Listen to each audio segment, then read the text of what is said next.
बिस्मिल्लाहिर्रहमानिर्रहीम, अस्सलाम वालेकुम। मैं हूँ हज़ारा नौरीन।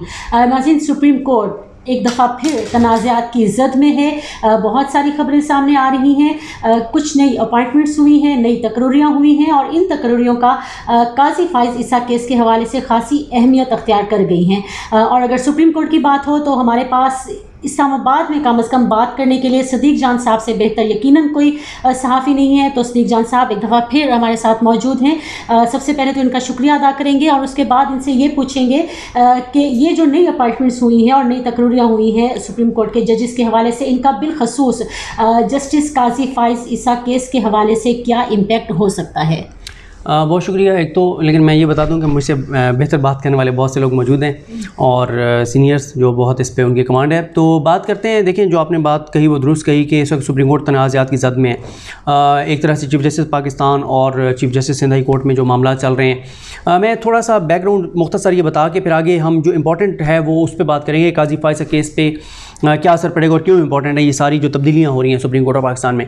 देखिए, मामला ये है कि जब भी सुप्रीम कोर्ट में कोई जज रिटायर होता है तो उसकी जगह पहले ये आज से कुछ 4-5 साल पहले ये होता था कि जो भी चीफ़ जस्टिस होता था उस हाई कोर्ट का उसको ले आते थे। सीनियर तरीन हाई कोर्ट का वो चीफ़ जस्टिस ही होता है। फिर ये हुआ कि सुप्रीम कोर्ट को एक मरले पे जाके ये एहसास और इदराक हुआ कि इफ्तिखार मोहम्मद चौधरी साहब ने जिस तरह से हाई कोर्ट्स में जजेस भर्ती किए, कई नालायक वकला को उठा के जज लगा दिया सिर्फ इसलिए कि वो उनके क्लोज थे। तो फिर सुप्रीम कोर्ट में ये एहसास और इदराक आया कि सुप्रीम कोर्ट सबसे बड़ा फोरम है। इसमें जो जज आता है चाहे उसकी 10 साल उम्र रहती हो, 10 साल तक वो सुप्रीम कोर्ट के जज रहेगा, उसको नहीं हटाया जा सकता। तो अब यहाँ पर लायक जजेस को लाया जाए जो फैसले कर सकें, जो फैसले लिख सकें, तेज़ इंसाफ कर सकें, क्योंकि सुप्रीम कोर्ट का फैसला ज़ाहिर है फिर नीचे अदालतों में उसका हवाला दिया जाता है। अब उसमें यह हुआ कि फिर सुप्रीम कोर्ट ने यह देखना शुरू किया और एक और चीज़ भी देखनी शुरू की कि यार हमें सिविल केसेस के हवाले से कोई जज चाहिए, क्रिमिनल केसेस के हवाले से चाहिए, ये चीज़ें भी सुप्रीम कोर्ट ने देखना शुरू की। उससे यह हुआ कि हमने पिछली कुछ मिसालें देखी, मुनीब अख्तर साहब की देखी, काजी मोहम्मद अमीन साहब की देखी, अमीनुद्दीन खान साहब की देखी।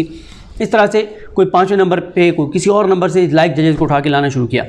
वकला तंजीमें सपोर्ट करती रहीं। अब सुप्रीम कोर्ट ने जब ये कहा करने लगी तो रोला डाल दिया इन्होंने, ख़ास तौर पर मोहम्मद अली मज़हर साहब के मामले में। तो खैर उस पर वो मैं, क्योंकि वो जो हमारे रेगुलर सुनने वाले हैं वो फिर वो कहते हैं कि आप वही चीज़ें दोहरा रहे हैं, वो मैं नहीं दोहराऊँगा। मैं अपनी वीडियो में बात कर चुका हूँ कि मोहम्मद अली मज़हर साहब भी आज उन्होंने हलफ उठा लिया। अहमद अली एम शेख साहब का मामला यह है कि वो नहीं आना चाहते थे, उनको एडहॉक जज के तौर पे सुप्रीम कोर्ट में 1 साल के लिए उनकी अपॉइंटमेंट कर दी गई है। उन्होंने कल हलफ उठाना है लेकिन उन्होंने अब ख़त लिख दिया कि मैं हलफ उठाने नहीं आ रहा और वो सारे मामला। अब उस पर आगे तनाज़ा सामने आएगा कि अब वो हलफ जब उठाने नहीं आ रहे तो वो chief justice Sindh high court भी रह सकते हैं, ये नहीं रह सकते, और या उनको वो ओहदा छोड़ना पड़ेगा। ये तो था मुख्तसर अहवाल।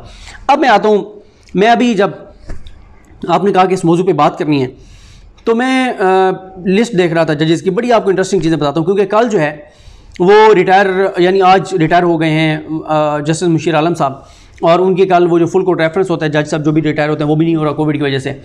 अच्छा, अब मैं आपको बताता हूँ कि होने क्या जा रहा है। हर जगह पे तब्दीली आएगी। जो काजी फ़ाइज़ केस के हवाले से भी आपने बात की, काजी फ़ाइज़ केस से पहले बात कर लेते हैं कि सुप्रीम वो जो जुडिशल कमीशन है उसमें क्या अपडेट दी, जो जजेस की अपॉइंटमेंट करती है, उसमें यह है कि मुशीर आलम साहब के जाने के बाद अब जो मेंबर्स होंगे उसके वो उमर अता बंदियाल साहब चीफ जस्टिस पाकिस्तान के बाद, काजी फ़ाइज़ ईसा साहब, मकबूल बाक़िर साहब और सरदार तारिक मसूद साहब है। ये इतनी कोई बड़ी डेवलपमेंट नहीं है।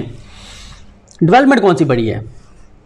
अब आ जाए सुप्रीम जुडिशल काउंसिल, जिसके पास काजी फ़ाइज़ ईसा साहब का मामला जा सकता है या जिसके पास जजेस का मामला जाता है, उसके मेंबरान कौन होते हैं?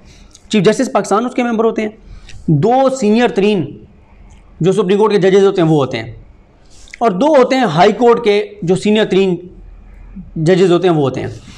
इस वक्त सुप्रीम जुडिशल काउंसिल में कौन कौन है? इस वक्त सुप्रीम जुडिशल काउंसिल में अगर हम आज की बात करें मुशीर आलम साहब की रिटायरमेंट से पहले की, तो चीफ जस्टिस पाकिस्तान जस्टिस गुलजार अहमद साहब, मुशीर आलम साहब, उमर अता बंदियाल साहब, अहमद अली एम शेख साहब सिंध हाई कोर्ट के चीफ जस्टिस, और इस्लामाबाद हाई कोर्ट के जज जो हैं हमारे अतर मिनल्ला साहब। अब मुशीर आलम साहब जब रिटायर हुए हैं, अब कौन कौन होगा? वो आगे चल के बता दूं कि काजी फ़ाइज़ तो नहीं बैठ सकते अपने केस में, लेकिन अब सुप्रीम जुडिशल काउंसिल के मेंबर होंगे जस्टिस गुलजार साहब, काजी फ़ाइज़ ईसा साहब, उमर अता बंदियाल साहब, काजी फ़ाइज़ ईसा साहब, अहमद अली एम शेख साहब और अतर मिनल्ला साहब, जो कि काजी। अच्छा, अब असल जो इंटरेस्टिंग बात किया, जो आपका सवाल है, जब काजी फ़ाइज़ ईसा साहब का मामला आएगा सुप्रीम जुडिशल काउंसिल के सामने कराता है, उसमें उमर अता बंदियाल, उसमें चीफ जस्टिस पाकिस्तान तो बैठेंगे, उमर अता बंदियाल साहब नहीं बैठ सकेंगे क्योंकि वो उस बेंच को हेड कर रहे हैं। काजी फ़ाइज़ साहब भी नहीं बैठ सकेंगे क्योंकि वो उनका अपना मामला है। उसके बाद मकबूल बाक़िर साहब हैं, वो भी फिर इसलिए नहीं बैठेंगे कि वो काजी फायजा के केस सुन रहे हैं उन्होंने। अच्छा, फिर सरदार तारिक मसूद ने केस नहीं सुना, लेकिन सरदार तारिक मसूद और इजाजुल हसन साहब वो दो जजेज हैं जिन पे काजी फायजा साहब ने एतराज़ किया था कि इन दोनों को मेरा केस नहीं सुनना चाहिए, क्योंकि अगर मैं बरतरफ होता हूँ तो इन दो को फ़ायदा होगा। तो ये दो नहीं, अच्छा इसका मतलब है ये दो सुप्रीम जुडिशल काउंसिल में भी नहीं बैठेंगे। मज़हर आलम ये खेल साहब ये भी उस बेंच का हिस्सा थे, सजाद अली शाह साहब ये भी उस बेंच का हिस्सा थे जो केस सुनता रहा, मंसूर अली शाह साहब ये भी उस बेंच का हिस्सा थे, मुनीब अख्तर साहब ये भी उस बेंच का हिस्सा थे, याया अफरीदी साहब ये भी उस बेंच का हिस्सा थे, काजी मोहम्मद अमीन साहब ये भी उस बेंच का हिस्सा थे, जस्टिस अमीनुद्दीन खान ये रिव्यू का बेंच का हिस्सा थे क्योंकि मंजूर मलिक साहब रिटायर हो गए थे। अब इंटरेस्टिंग सिचुएशन ये है कि फिर सुप्रीम जुडिशल काउंसिल में कौन बैठेगा? मज़ार अली अकबर नकवी साहब। लेकिन मज़ार अली अकबर नकवी साहब वो जज हैं, जब वो लाहौर कोर्ट से सुप्रीम कोर्ट में आना था तो काजी फायजा ने इनके अपॉइंटमेंट पे इतराज़ किया था कि इनको नहीं आना चाहिए। यहाँ पे भी काजी फायजा कहेंगे कि ये ना बैठे, फिर कौन बैठेगा?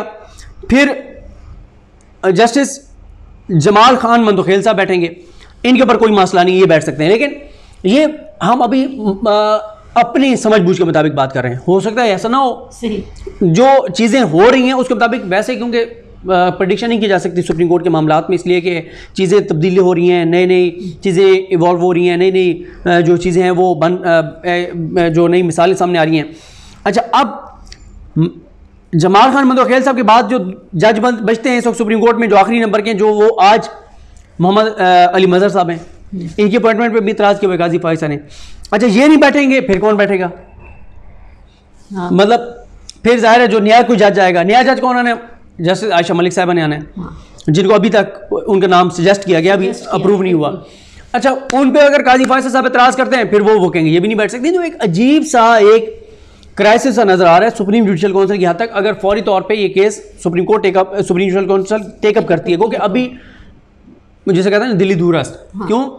क्योंकि अभी तो क्यूरेटिव रिव्यू जो है वो चैम्बर में लगना है, चैम्बर में अगर वो कहते हैं कि बेंच में लगाएं, बेंच में लगना है, फिर पता नहीं सुना जाता है नहीं सुना जाता, फैसला बदलता है नहीं बदलता, हुकूमत नया रेफरेंस भेजती नहीं भेजती, बहुत से सवालात हैं।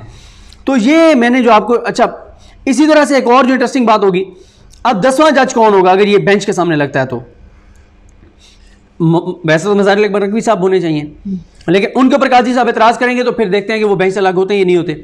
अगर वो हो जाते हैं तो फिर ज़ाहिर है फिर जस्टिस जमाल खान मंदोखेल साहब बैठेंगे जो सिंध बलोचिस्तान कोर्ट से आए हैं। तो ये एक बहुत ही इंटरेस्टिंग सूरत हाल है जो आपने बताया है, तो ये मैंने बताने की कोशिश किया। लेकिन मैं आपको ये भी बता दूं कि इस वक्त काजी फायजा, सॉरी मैंने आपको कोई और सवाल आपको करने नहीं दिया, क्योंकि वो आप इतनी अच्छे तरीके से और इतनी इंटरेस्टिंग सिचुएशन हमारे व्यूअर्स को बता रहे हैं कि मैंने खुद आप, हाँ बिल्कुल वो सीक्वेंस क्योंकि उसका था। काजी फायजा साहब का जो केस है, लोग ये भी पूछते हैं कि वो कहाँ पे खड़ा हुआ है, कहाँ पे है वो केस। हुकूमत ने सेकंड रिव्यू, जिसको क्यूरेटिव रिव्यू का नाम है, क्यूरेटिव रिव्यू दायर किया, उसके ऊपर रजिस्ट्रार ने एतराज़ात लगाए, रजिस्ट्रार भी अब चेंज हो गए हैं, नए आ गए हैं, खैर उसके ऊपर भी बड़े एतराज़ात हैं जो काजी फायजा साहब और उनके ग्रुप को। अच्छा, अब यह है कि चैम्बर में पहले वो अपील लगेगी, चैम्बर में जो जज साहब सुनेंगे वो ये देखेंगे कि रजिस्ट्रार के एतराज़ात दुरुस्त हैं या गलत हैं।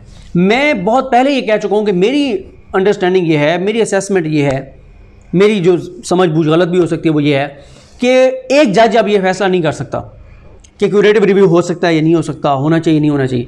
मुझे लगता है कि ये दोबारा बेंच के सामने जाएगा। ओके, ठीक है, और ये जाएगा भी उसी बेंच के सामने जिस बेंच ने ये सुना है। वो 9 जजेस हैं, क्योंकि 10 रुकनी बेंच था, मंजूर मलिक साहब रिटायर हो गए हैं, फिर 9 सुनेंगे या 10 सुनेंगे, 10 सुनेंगे तो 10वां जज वो बता चुका कि कौन होगा। तो एक अजीब कॉम्प्लिकेटेड सा इस वक्त जो है वो इशू हुआ है। लेकिन इन तब्दीलियों का, इन तकर्रियों का बहुत इंपॉर्टेंट रोल होगा काजी फायजा केस में। और साथ ही ये जो तनाज़ात हैं सुप्रीम कोर्ट में जो शुरू हैं, ये देखें कहाँ जाके रुकते हैं। उसकी रीज़न ये है कि वकला तंजीमों को पे दर पे शिकस्त तो हो चुकी है। बहुत सारी जगहों पे, इस्लामाबाद कोर्ट पे हमले का मामला हो, मोहम्मद अली मज़हर साहब का मामला हो, अहमद अली शेख साहब का मामला हो, अब आगे आयशा मलिक साहब भी अगर आ जाती हैं, तो वकला तंजीमें, हमें जो माफिया था वो कमज़ोर होता हुआ नज़र आ रहा है, और ये बहुत खुशाइंद बात है।